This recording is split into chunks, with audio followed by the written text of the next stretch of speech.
aleyhi ve sellem Efendimiz Hazretlerinin aziz, pak, münevver, mutahhar ruhu şeriflerine salavat-ı şerife getirenlerin ahir ve akıbetleri hayrola. Âle ezvacı tahiret evladı Resul-i Sahabe güzel efendilerimizin, sair enbiya-i izam ve Resul-i kiram, haziratının ervah-ı şeriflerine, Pirimiz Bilal-i Habeşi radıyallahu anh Efendimizin, mihmandari Resul-i Kibriya, Eyüp Sultan Halid bin Zeyd Ebu Eyyub el-Ensari radıyallahu anh, Şah Murşidan, Şeyh Hacı Muhammed Badi Naksibendi el-Buhari, Mevlana Celaleddin el-Rumi, Mevlana Ziyaddin Halid el-Bağdadi, SahibulZaman, Kıbletül İslam, Şeyh Mevlana Muhammed Nazim Adil Hakkani, SahibulSaif, Şeyh Abdulkerim Kibrisi Rabbani, Kaddesallahu esraruhum hazirat ervah için. Hadimul Harameyn-i Şerifeyn, Yavuz Sultan Selim Han, Ebul Fetvel Megazi Fatih Sultan Mehmed Han ve Serdar Hakan Sultan Abdul Hamid Han, cennet mekan, Firdevs-i Aşiyan, haziratın ervahına ve evne inayetine.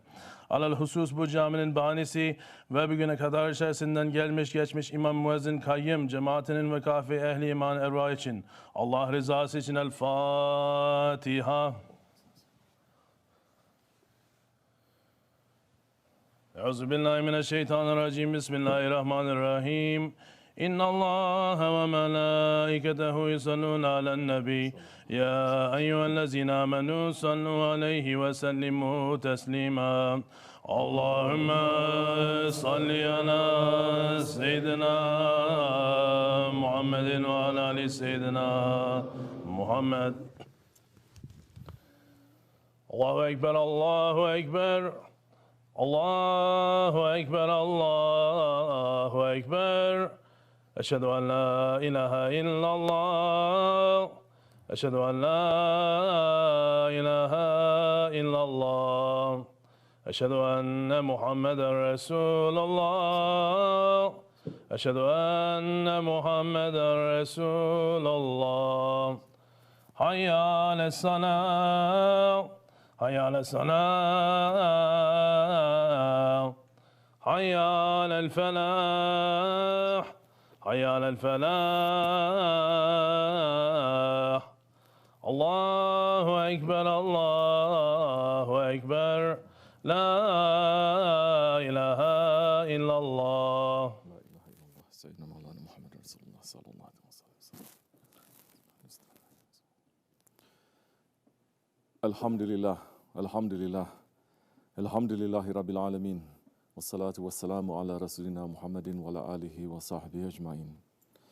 Nahmedullah Teala ve nastağfir eşhedü en la ilahe illallah vahdehu la şerike leh. Eşhedü enne seyyidina Muhammeden abduhu habibuhu ve resuluh. Sallallahu aleyhi ve ala alihi ve ezvacihi ve ashabi tabi hulefai raşidin mahdinin ba'di. وزال الأمة على التحقيق خصوصا منهم على الميت خلفاء رسول على تحقيق أمير المؤمنين حضرات أبو بكر وعمر وعثمان وعلي وعلى باقي صحابة التابعين رضوان الله تعالى عليهم أجمعين. يا أيها المؤمنون الحاذرون اتقوا الله تعالى وإن الله هم الذين تقوا الذين هم محسنون. الحمد لله رب العالمين والصلاة والسلام على أشرف الأنبياء والمرسلين سيدنا مولانا محمد وعلى آله وصحبه أجمعين. All praises are due to Allah, Lord of the universes, the most beneficent, the most merciful. He subhanahu wa ta'ala says in the Holy Quran, in Surah Al-Ma'idah, BismillahiRehmannirRahim, O you who believe, if anyone from you turns back from his faith, then Allah will bring a people whom He loves and who love Him, humble toward the believers, stern towards the unbelievers, striving in the way of Allah, and fearing not the blame of any blamer. That is the favor of Allah. He bestows it upon whom He wills. And Allah is all-embracing, all-knowing. Your wali is none but Allah, then His messenger, and those who believe, who establish prayer and give zakat, and they bow down before Allah. Whoever takes Allah and His messenger and those who believe as an ally, a wali, then indeed the party of Allah, they are the victorious. Sadaqallah al-Azim. May all peace and blessings be upon the Sultan of the Prophets, Sayyidina wa Maulana Muhammad alayhi salatu wasalam. May peace and blessings be upon him and upon his noble family and upon his blessed companions, especially upon the four Khulafa Rashidin, Hazrat Abu Bakr Siddiq, Hazrat Umar Farooq, Hazrat Osman al-Ghani and Hazrat Ali al-Murtaza, and all those who follow them until the last day. May peace and blessings be upon the Khajagan of this Nakshibendi path, the Sultans of Akhirat. May peace and blessings be upon the Osmanli Sultans, the guardians of the Muhammadi Shariat. May Allah love those who love them. May Allah curse those who hate them. May Allah return their rights to them soon. The mimbar of a masjid represents the mimbar of the Holy Prophet ﷺ. He ﷺ gave advice to the Sahabi Kiram, and they took that advice and applied it to their lives. With that advice, they shook the foundations of the earth, overturned the scales of injustice, and established the laws of Allah on the face of the earth. May we also take his advice with that passion, so that we may be part of that heavenly work. Hazrat Haris al-Ash'ari radiallahu anh is narrating that the Holy Prophet ﷺ said, Allah subhanahu wa ta'ala ordered Hazrat Yahya ibn Zakaria alayhi salam to practice 5 things, and to order the Bani Israel to practice them as well. He delayed a bit in carrying out this order, so Hazrat Isa alayhi salam said to him, Allah Ta'ala ordered you to practice 5 things and to order the Bani Israel to practice them. Are you going to order them, or should I order them? Hazrat Yahya alayhi salam said, I fear that if you were to carry out this order before me, I might be swallowed by the earth or punished in some other way. So Hazrat Yahya gathered the people in Baitul Maqdis. The masjid was filled to capacity, so the people climbed onto the balconies. He then said, Allah subhanahu wa ta'ala ordered me to practice 5 things and to order you to practice them. The first of them is that you worship Allah without associating any partner to him. A person who associates partners to Allah is like a person who buys a slave with his halal money and says to the slave, this is my house and this is the work you must do for me. You must do the work and give any profits to me. The slave works and starts giving to the profits to someone other than the master. Which one of you would accept to have a slave like that? Second, Allah orders you to establish namaz. When you perform namaz, salah, do not look around, because Allah subhanahu wa ta'ala directs his face towards his servant's face when the servant is in namaz, as long as he does not look around. Third, I order you to fast.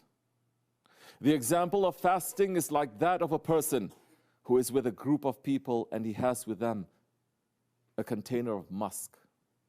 Each one of them is attracted to its fragrance. The perfume which comes out from the mouth of a fasting person is purer in the sight of Allah subhanahu wa ta'ala than the fragrance of musk. Fourth, I order you to give charity.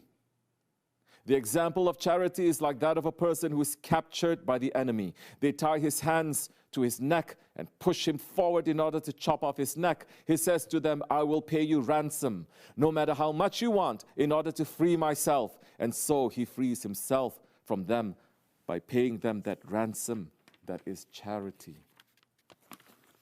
Fifth, I order you to make zikr of Allah. The example is like that of a person who is pursued by an enemy, who is rushing in his pursuit. He eventually reaches a strongly fortified fort and protects himself from them. The person who makes zikr is like that. He cannot protect himself against shaitan except through the zikr of Allah subhanahu wa ta'ala. After telling this to the Sahaba, the Holy Prophet ﷺ said, and now I am ordering you to do 5 things which Allah subhanahu wa ta'ala ordered me to do. To listen, to obey, to struggle in the way of Allah, to make Hijrah, and to hold on tightly to the Jemaat. The person who separates himself from the Jemaat, even to the extent of 1 handspan, he has removed the noose, the rope of Islam from his neck, unless he returns to it. The one who makes a call of the days of ignorance, of Jahiliyyah, will be from among those who are destined to the hellfire. The person asked, Ya Rasulullah, even if he establishes salah and keeps fast? He ﷺ replied, even if he establishes salah and keeps fast. O servants of Allah, call in the name of Allah, who named you Muslims and mu'mins. The messengers of Allah speak the truth, and the master of the messengers, Hazrat Muhammad Mustafa ﷺ, speaks the truth. This hadith is an amazing hadith for a person who reflects. In the first part of the hadith, Hazrat Yahya ﷺ is teaching the Bani Israel about a man, what a man must do to be obedient to his Lord. He must not make shirk. He must pray, he must fast, he must give charity, and he must make zikr. And he gives beautiful examples of how all of these actions save a man from destruction. But when we reach to the words of the Holy Prophet ﷺ, that he puts on top of these words, it shows us the distinction of the religion of Islam from all previous ways, and the shan of the Holy Prophet ﷺ above all the other prophets. He ﷺ is saying we must listen, we must obey, we must struggle, we must make hijrah, and we must stick to the Jemaat. While all of the advice from Hazrat Yahya can be called spiritual, all of the advice given by the Holy Prophet ﷺ are the foundations for establishing the Shariat on the face of the earth. Holy Prophet's advice is the foundation for building an empire of haqq. And if someone understands even more, they understand that Hazrat Yahya's commandments are for a person's relationship with Allah, while Rasulullah ﷺ's commandments are for a person's relationship with his Sultan. The Sultan is the shadow of Allah on earth. And this hadith lets a man to be covered in the safety of that shade. If we look at the Holy Prophet's words even closer, he is saying, if someone goes against these advices, even if they break the Jemaat, especially if they break the Jemaat, they are calling to Jahiliyyah. They are inviting and pulling people to Jahiliyyah, and they cannot be saved even if they pray and they fast. What does this mean? It tells us that yes, definitely, we have to fulfill our obligations to Allah, but it tells us that even more central for us as believers in this world is to be part of the work of establishing the way of the Holy Prophet ﷺ on the earth. We have to hear, to obey, to struggle, to move, to be part of a community. This is the core of Islam. This is the core of Islamic civilization for 1400 years. And that is what made believers strong. They understood this advice. They didn't take it lightly. They had the fear that Hazrat Yahya ﷺ said to Hazrat Isa, I fear that if you were to carry out this order before me, I might be swallowed by the earth or punished. We are our situation of dishonor and humiliation today because we left this advice. Hear and obey. Allah loves people who hear and obey. He especially loves those who hear and obey without delay. The Holy Prophet ﷺ once said, Musa ﷺ once asked Allah Almighty, My Lord, tell me about your most exalted people. Allah Almighty responded, they are the ones who run to do what I want first, just like an eagle swoops with precision towards what it desires. They are the servants of my creation who hasten to serve the guests like a young servant does in the house of his master. They feel offended if any of my orders are violated, just like an angry tiger does. For an angry tiger attacks with impunity no matter how many people it faces. Where are those kinds of people? And where are we? Tariqat is for us to think and to evaluate ourselves, not to praise ourselves. If we are falling short, we have to analyze why, and we have to fix it. Our master SahibulSaif, Shaykh Abdulkerim al-Kibrisi Rabbani, Qadasullah Sir, is saying, Allah and His Prophet ﷺ are saying to us, have fear from Allah. That is the beginning of all knowledge. If a man has fear from Allah, and if a man is in an awakening station, and he is knowing, my Lord is watching me now, how are you going to go to harm somebody else? How are you going to be doing things the way you want? Are you a servant? You must ask yourself, am I a servant? Yes, I am. What is the duty of a servant? To hear and to obey. To hear Allah and to obey Allah. Are we hearing Allah? According to our ego, as we like. That's why Allah sent the Prophet ﷺ. Allah sent the Prophet saying, follow that Prophet. He is one of your kind. He eats and he sleeps. He is just like you in creation. Follow that one. And anyone who followed the Prophet ﷺ and who is going to follow the Prophet, they are finding safety.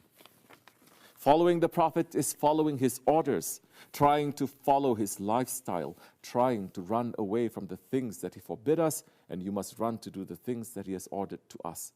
We are too far distant from the Prophet. Prophet ﷺ came 1400 years ago. Then we say, we are following the awliya, the sheikhs. Are we following them? Are we really obeying what they are saying to us? Or when we are in their front, we say, yes, you are right. And as soon as they move away according to our ego again, then you are not following. You're just following your ego again. And don't expect happiness. Don't expect peace. Because as much submission you have to that one, that much happiness is going to come to you. And SahibulSaif speaks the truth. Are we listening and hearing and obeying the one who is in front of us? It's not a difficult question. Are you hearing him? And after you hear him, do you obey him? Are you struggling against yourself when your ego is telling you not to hear and not to obey? Are you making hijrah to a situation that makes you to hear and obey better? Are you sticking to the Jemaat so that you can be part of the Holy Prophet's work? If we are not doing that, then we don't have the chain of Islam around our necks anymore, and we are in Jahiliyyah, even if we pray and fast. This is the reality of Islam. And it is by holding on to these instructions that our Islam becomes strong. It was by holding on to this that the Muslims are strong for 1400 years ago. We lost first our sami'na wa ata'na. And with that, we lost our shan. People today think that to hear and to obey, sami'na wa ata'na, is something very low. Shaitan fooled them so much to think that they don't need to hear and obey anyone anymore. Just take the book and read and obey your ego. But the highest in creation, the prophets, are the ones who say those words in the ayat of Aman al-Rasul. BismillahiRehmannirRahim. وَقَالُوا سَمِعْنَا وَأَطَعْنَا غفرانك ربنا وإليك المصير. They say, the prophets, we hear and we obey. Your forgiveness, our Lord, and to you is our return. Understanding that learning and doing Sami'na wa Ata'na is the inheritance of the Mursaleen. We lost that.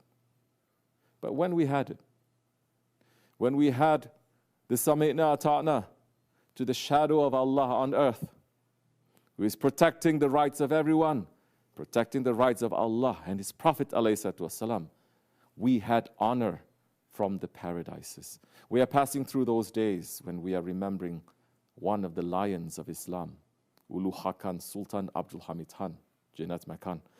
When we hear and we obey, we have such a leader. When we become disobedient, we scatter and become worse than the scum of the sea. Our Grand Shaykh, Sultan al-Awliya Shaykh Maulana Muhammad Nazim Adil al-Hakkani, is reminding us about the greatness of Sultan Abdul Hamid Han, saying, Sultan Abdul Hamid Han, one of the last ruling Khalifas of the Ottoman Empire, held the whole empire by himself, one person. The khutbas were given in his name throughout the whole Muslim world. He kept the trust, the emanat of the Prophet ﷺ. He also worked with his hands. Yes, he sold his work and ate from its earnings. He found time for that amidst the work of a huge empire. He never sat upon his throne for judgment until he had made the Nakshibendi wirid, recited from the Quran, recited from the Dalailul Khairat, prayed Ishraq, and prayed Duha. Then he would come. He was such a person. There were blessings, barakah, during his rule, more mercy. For 33 years he held the whole Ottoman Empire, that is the Islamic Empire, because he was the Khalifa, keeping the flag of the Prophet ﷺ. One Sultan who you threw out with all kinds of accusations, and still you accuse him, Sultan Abdul Hamid Han, Jannat Mekan, one man alone. Pay attention. On his own, for 40 years, he ruled a country of 10 million square kilometers with justice. On his own, for 40 years. In the end, they had him dethroned by evil ones who came and said to the Sultan, the people don't want you. And they dethroned him. If he had wanted, he could have captured those people coming to him, but he knew. BismillahiRehmannirRahim. Innahu Hamidun Majid. Sadaqallah Lazim. The Khilafat ends in the Hamidun Majid. So he didn't object. He said, okay, if people don't want me, I leave. I leave it to the people. They captured Sultan Abdul Hamid, who was such a sultan that he was a symbol of justice. They made him get on a train in Istanbul. The Salonika converts, the Bulgarian gypsies, and some other shaitans, and they didn't leave him in Istanbul. They took him to Salonika to insult him. When he got off the train, the cursed ones there came and called him Corporal Hamid. Such a great sultan, they called the Corporal Hamid. The sultan took out his handkerchief and ripped it apart and said, may Allah make you like this. May you become like this. Have they become like this? They have. Does this nation know these things? No, they don't. The words of the beloveds of Allah, they happen. This nation was ripped apart like that handkerchief because of its disobedience, because it returned to the dirtiness of Jahiliyyah, because it says, we don't want to listen to a man. Look across the Muslim world today. Are we living according to the words of the Holy Prophet ﷺ? Or have we returned to the filth of Jahiliyyah? Look with real eyes and you will know. We don't want to be in that filth. Our Shaykh built this place for us to remember our promise to Allah and His Prophet.